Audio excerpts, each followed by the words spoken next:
ঠান্ডা আর ঘুটঘুটে অন্ধকারে আমি একটা গভীর স্থবিরতা অনুভব করছি। আমার ওপরের মাটিগুলো ভারী আর চারপাশে বাতাস ভেজা মাটির গন্ধে ভারী হয়ে আছে।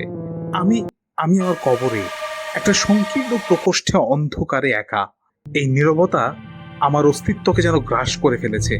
আমার হৃদস্পন্দন একটা নতুন ছন্দে চলছে, একটা ধীর কিন্তু ভারী ধুকধুকানি। দুনিয়ার সব আলো, সব আনন্দ, সব আওয়াজ যেন এক নিমিষে বিলীন হয়ে গেছে। হঠাৎ করেই আমার সামনে দুজন বিকট আকৃতি আবির্ভূত হলো। তাদের মুখমণ্ডল দেখলে আত্মা কেঁপে ওঠে, আর তাদের কণ্ঠস্বর মেঘের গর্জনের মতো গম্ভীর এবং ভীতিকর।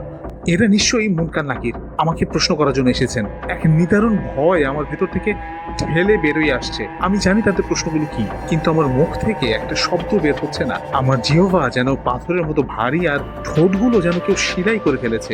তারা সেই অবশ্যম্ভাবী প্রশ্নটি করলো, তোমার রব কে? আমার মন চিৎকার করে উত্তর দিতে চায়, আমার রব আল্লাহ, কিন্তু শব্দগুলো আমার গলার কাছে এসে আটকে যাচ্ছে। আমি কোনো মতে ফিসফিস করে বলতে চাই, কিন্তু আমার মুখ খুলছেই না। আমার সমস্ত শরীর কেঁপে উঠছে। কেন আমি উত্তর দিতে পারছি না?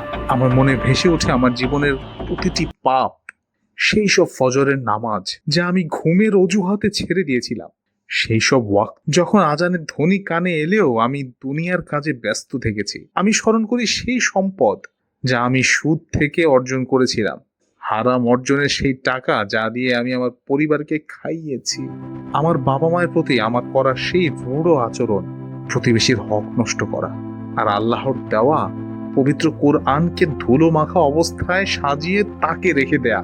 এই পাপগুলোই যেন আমার জিহ্বাকে ভারী করে দিয়েছে, আমার প্রতিটি উচ্চারণকে বাধা দিচ্ছে। এখন আমার জীবনের অবহেলা আর পাপের ভার আজ আমার কণ্ঠনালীতে জমা হয়ে আছে। তারা আবার জিজ্ঞাসা করলো যে, তোমার ধর্ম কি? আমি জানি আমার ধর্ম ইসলাম, আমি মুসলিম। আমি সারা জীবন এই কথাই বিশ্বাস করেছি, কিন্তু আজ যখন এই বিশ্বাস সবচেয়ে বেশি প্রয়োজন, আমি তা প্রকাশই করতে পারছি না। এক অসহনীয় লজ্জা আর ব্যর্থতার অনুভূতি আমাকে আচ্ছন্ন করে ফেলেছে। এরপর আসে তৃতীয় প্রশ্ন। তাদের কণ্ঠস্বর আগের থেকে আরো কঠোর।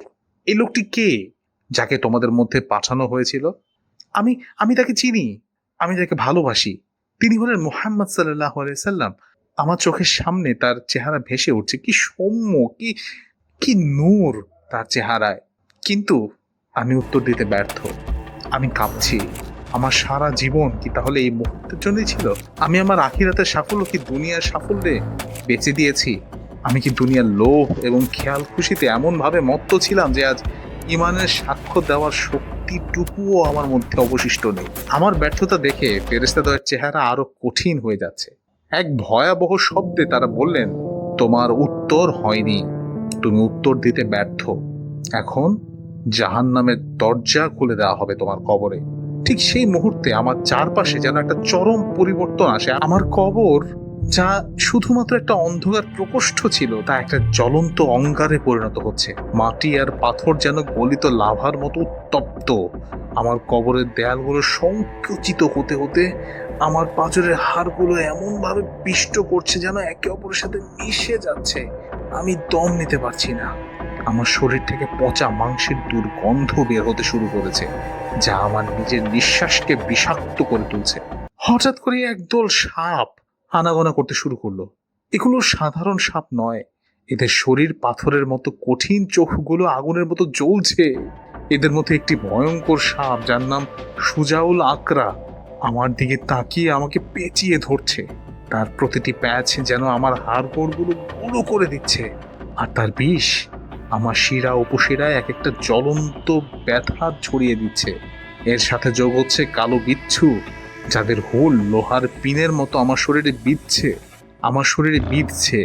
এই প্রতিটি হুলে আমার জন্য এক একটা নতুন মৃত্যু রচিত হচ্ছে। এরপর আমার কবরের এক পাশে জাহান্নামের একটা দরজা খুলে যায়। সেখান থেকে আগুনের উত্তাপ এমন ভাবে আমার দিকে ধেয়ে আসছে যেন আমাকে জ্বলিয়ে পুড়িয়ে কালো ছাই করে দিবে। কিন্তু সবচেয়ে ভয়ঙ্কর হলো সেই দৃশ্য। আমি দেখতে পাচ্ছি আগুনের শিখা নাচছে, আর ভেতর থেকে ভয়ঙ্কর সব আকৃতি আমাকে বিদ্রুপ করছে। তাদের হাসি শুনে আমার আত্মা শরীর থেকে বেরিয়ে যেতে চাচ্ছে। আগুনের একটা তীব্র হলকা আমাকে এমন ভাবে আঘাত করে যেন আমার সব মাংস গলে গলে যাচ্ছে। এই যন্ত্রণার কোনো শেষ নেই। আমি এখন বুঝতে পারছি দুনিয়ার সামান্য ভোগ বিলাসের জন্য আমি এক অনন্ত যন্ত্রণার জীবনকে আলিঙ্গন করেছি। আমার আর কোনো আশা নেই, কোনো মুক্তি নেই, শুধু অনন্ত যন্ত্রণা আর অন্ধকার। ইয়া আল্লাহ, আমাকে আরেকটা বার যেতে দিন, আমাকে আরেকটা বার যেতে দিন।